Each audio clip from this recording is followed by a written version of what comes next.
Hey guys, Jake Wise there. Today we're going to look at the EOS R, its menu, its camera navigation, everything you need to know about how to use it. With the EOS R quickly becoming one of the most popular cameras to have, we thought it would be good to do a navigation tutorial so you know exactly how to use this to its fullest potential. We'll mainly be going over the video specs since most of us are videographers, not photographers. If you're in the photo mode but want to switch to the video mode, you hit the mode button on the top here of the camera and then hit info, which will switch you from photo to video.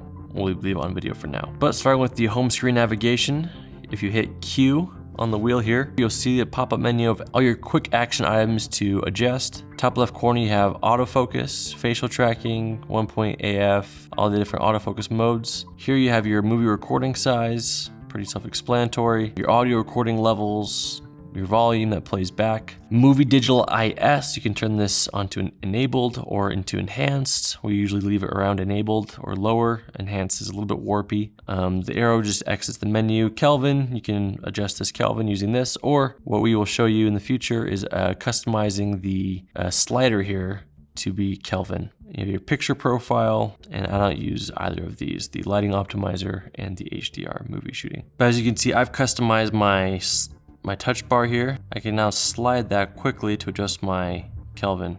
So I don't have to go into the menu to do it. I can just do it right from. Moving on to the menu, we'll start in the top left tab. Something I love about the EOS R is it's completely touchscreen. Coming from the 1DX Mark II, that was a huge feature that I missed. They've since improved that with the 1DX Mark III, the EOS R, and the R5 and 6.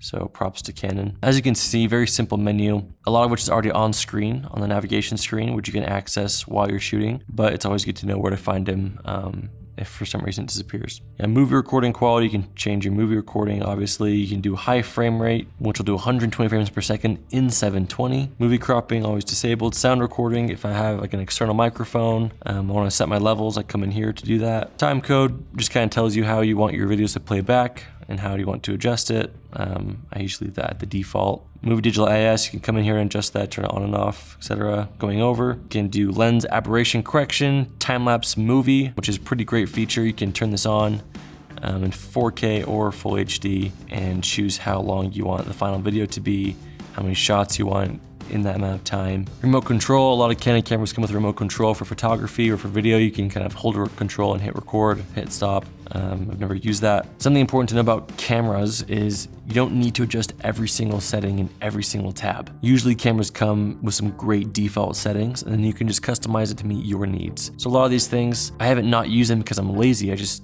haven't needed to and there's no reason to. ISO speed settings, this will help you kind of better understand what your best ISO is for your settings. You can customize this to perform best for when you're shooting in flat profiles or neutral profiles, etc.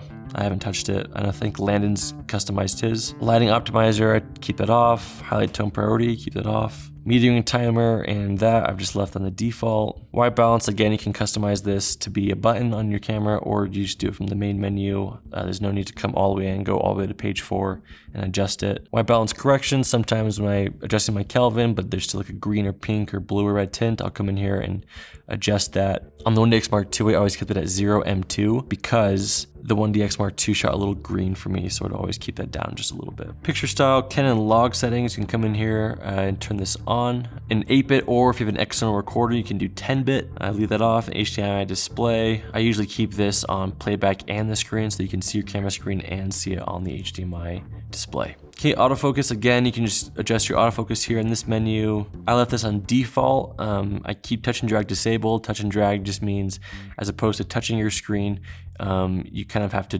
drag the autofocus where you want it to go. For the autofocus menu, I've honestly left all of it to default. I'll only adjust the method if I need to. For manual focus peaking settings, I have this on at high and I use the color red. Focus guide, I leave that on. Focus guide tells you when something is and is not in focus using a focus guide.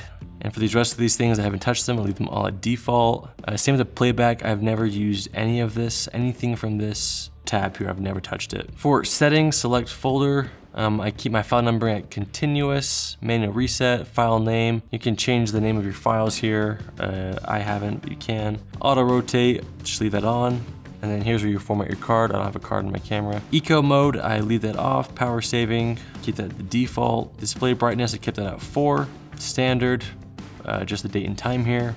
Video system, depending on where you live, you might want to adjust this. For us, it's NTSC. Touch control, leave standard. Beep enabled. I like the beeps. Battery info, so we can kind of check how well your battery's doing.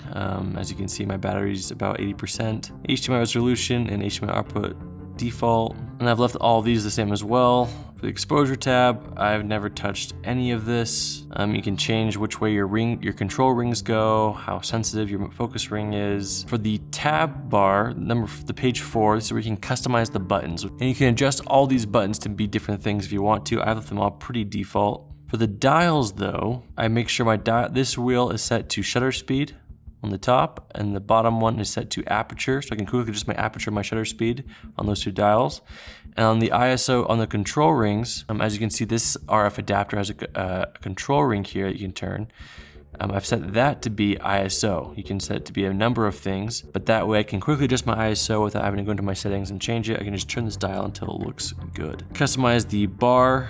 Again, I have chosen white balance, so you can change it to a couple things, but I want it to be when I touch it, it brings up my Kelvin, and I can swipe left for the Kelvin to go down, swipe right for the color temperature to go up. And then I have the safety lock turned on because I don't want to accidentally swipe it and change my Kelvin. That's why I have to hold it down for about a second before it'll turn on. And I don't really use any of these other tabs or settings. The more you press info, the info button on your camera, the more you'll see on your screen. So if you want to kind of have an empty screen, you can hit info until it happens, or you can bring up some of your settings, your histogram, nothing, or you can do this mode to really see everything in one place, but you can't see your viewfinder. And the camera does have an articulating screen, so you can pull it out and mess with it as well. All in all, I love the EOS R. I'm excited for the EOS R 5 and 6. We'll be getting our hands on those pretty soon and creating some comparison tutorials for you guys so you can see which one you like the best. But we thought it would be a good thing to do the R quick camera navigation video so that you can know when these newer cameras do come out